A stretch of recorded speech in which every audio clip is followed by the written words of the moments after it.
I prepared to make the trip to the Western region, I began researching for areas of interest. So Agyan it was. It popped up as one of the communities. And knowing virtually nothing about it, I had to prepare as best as I could.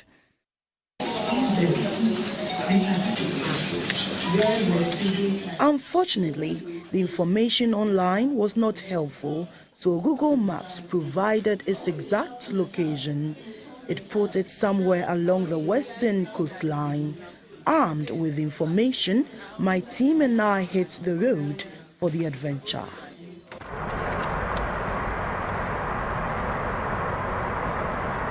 It was a smooth 9-hour journey to Agyan Junction and another 1 hour to Agyan village. Our shaky shots are enough proof of the deplorable roads. This brought to mind how the inhabitants, especially farmers and drivers, commute to the market centers with their produce. Within an hour, the team arrived at our final destination. I stepped onto the street, hoping to catch some interesting sights. To my dismay, everything looked still.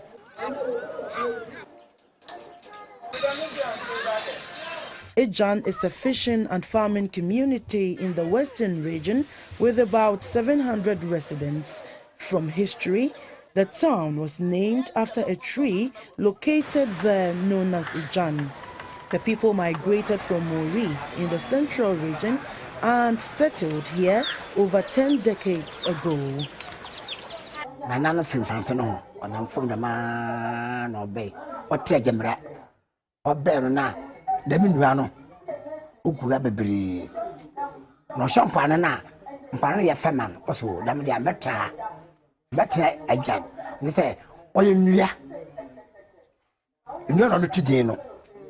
The people speak Fanti, Nzima and Chi. Agyan is surrounded on one side by the sea and the other by a forest cover. It has a scattered settlement with beautiful rock formation at vantage points near the sea. This particular forest cover, I'm told, is a sacred place for the indigenes. They believe their ancestors have been their backbone over the years.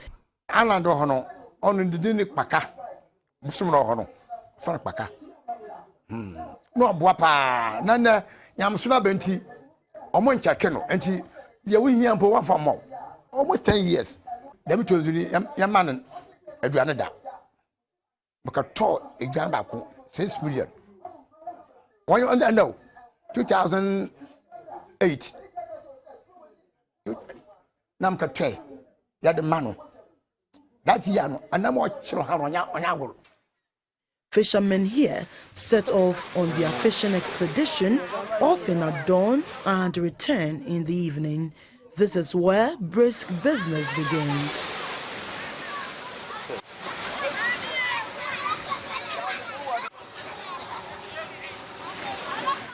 I had a chat with these fishermen and they tell me their fishing business is gradually dipping and this is adversely affecting them every day. We used to have a bumper harvest when we went fishing, but things have changed in recent times. These days, when we go fishing, we catch a lot of seaweed. This is taking a toll on our pockets. Residents of Agyan are also actively involved in agriculture, with their focus being on rubber.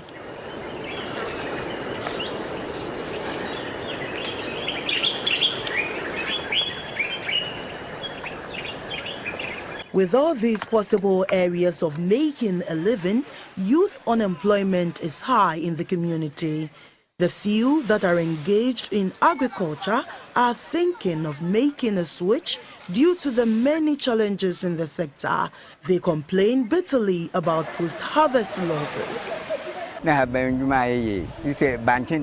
have a lot of cassava here, but no one buys it. we sometimes reduce the price to get something small. We need loans to start something new because the fishing business is no longer lucrative. With the rubber cultivation, it takes years to get value for money.